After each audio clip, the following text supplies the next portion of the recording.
অভিনন্দন, শুভেচ্ছা। আজকের আরেকটি ক্লাসে তো আজকের আলোচনার বিষয় হবে অনুখাদ্য হিসাবে ব্রণ ও মলিবডিনামের গুরুত্ব কী। মানে উদ্ভিদের বৃদ্ধিতে এই ব্রণ ও মলিবডিনাম কতটা গুরুত্বপূর্ণ ভূমিকা গ্রহণ করে সেই বিষয় নিয়ে আলোচনা করব। তো ক্লাসটা তোমরা পুরোটাই দেখবে, তাহলে বুঝতে পারবে। আমরা গত ক্লাসে আলোচনা করছি লোহা এবং ম্যাঙ্গানিজ, যে উদ্ভিদের বৃদ্ধিতে এই অনুখাদ্যগুলো খুব গুরুত্বপূর্ণ ভূমিকা গ্রহণ করে। কিন্তু পাশাপাশি ব্রণ একটা গুরুত্বপূর্ণ অনুখাদ্য, যেটা উদ্ভিদের বৃদ্ধির ক্ষেত্রে এটা খুব অল্প পরিমাণ প্রয়োজন হলেও উদ্ভিদের বৃদ্ধিতে এর গুরুত্বপূর্ণ ভূমিকা রয়েছে। এই ব্রণ মৃত্তিকা থেকে উদ্ভিদ সরাসরি গ্রহণ করতে পারে না। এটা মৃত্তিকা থেকে বোরেট রূপে এই ব্রণ সংগ্রহ করে উদ্ভিদ। মনে রাখবে, কী রূপে?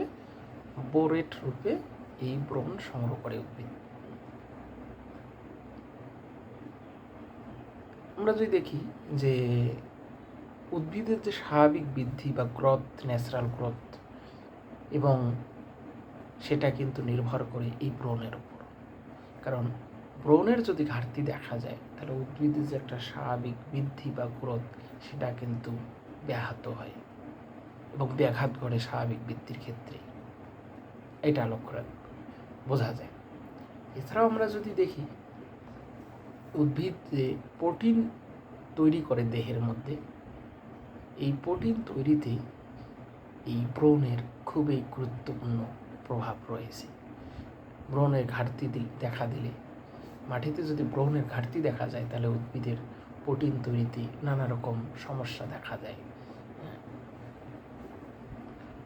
এছাড়াও আমরা যদি দেখি যে উদ্ভিদের শিকড় থেকে শুরু করে ফল পর্যন্ত প্রায় সব কিছুই ক্ষতিগ্রস্ত হয় এই ব্রণের দ্বারা, যদি ব্রণের অভাব হয়।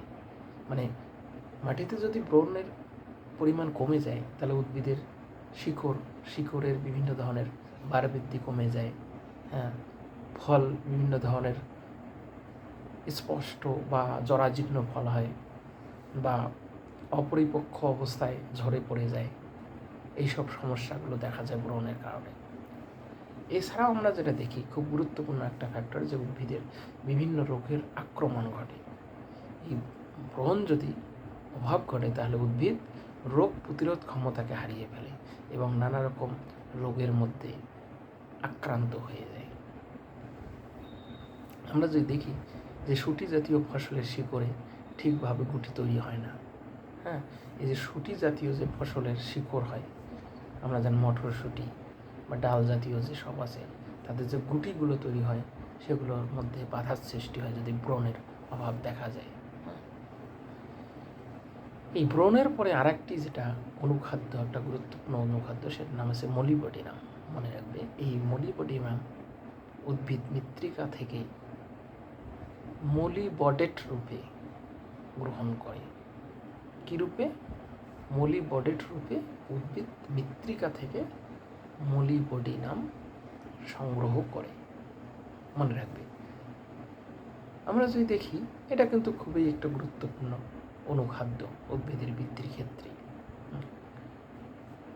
মানে পরিমাণে কম লাগলেও এর বৃদ্ধির ক্ষেত্রে গুরুত্বপূর্ণ অবদান আছে।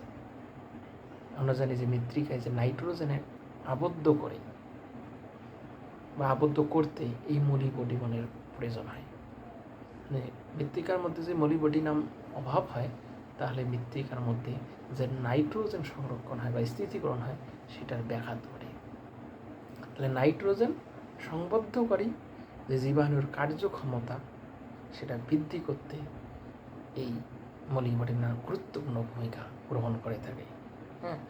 এটা যদি অভাব হয়ে যায় তাহলে ওই কী হয়, যে নাইট্রোজেন সংবদ্ধকারী যে জীবাণুর কার্যক্ষমতা সেটা হ্রাস পায়। এছাড়া গাছ বিভিন্ন রোগে আক্রান্ত হয়ে পড়ে, বিভিন্ন জরাজীর্ণ রোগ হয়। আমরা দেখেছি যে শুঁটি জাতীয় যে সব ফসল আছে সেটা অল্প বয়সেই ঝরে পড়ে যায় বিভিন্ন ধরনের, বা ওই গুটিগুলো তৈরি করতে পারে না, শিকড়ের মধ্যে নানা ধরনের পচন ধরে, বা শিকড় অপরিণত অবস্থায় শিকড়গুলো মরে যায়, পরে গাছ পড়ে যায়, গাছের ডালপালার মধ্যে বিভিন্ন জরাজীর্ণ সমস্যা দেখা দেয় এই মলিবডিনামের অভাবে। মানে নাইট্রোজেন সংবদ্ধকারী যে জীবাণুগুলো আছে সেগুলোকেও নষ্ট করে দেয় যদি মলিবডিনাম না থাকে। সেই দিক দিয়ে উদ্ভিদের অনুখাদ্য হিসাবে ব্রোন এবং মলিবডিনামের খুবই গুরুত্বপূর্ণ অবদান রয়েছে। তো এই ছিল আজকের ক্লাস। পরবর্তী ক্লাসে আমি বাকি অনুখাদ্যগুলো নিয়ে আলোচনা করব।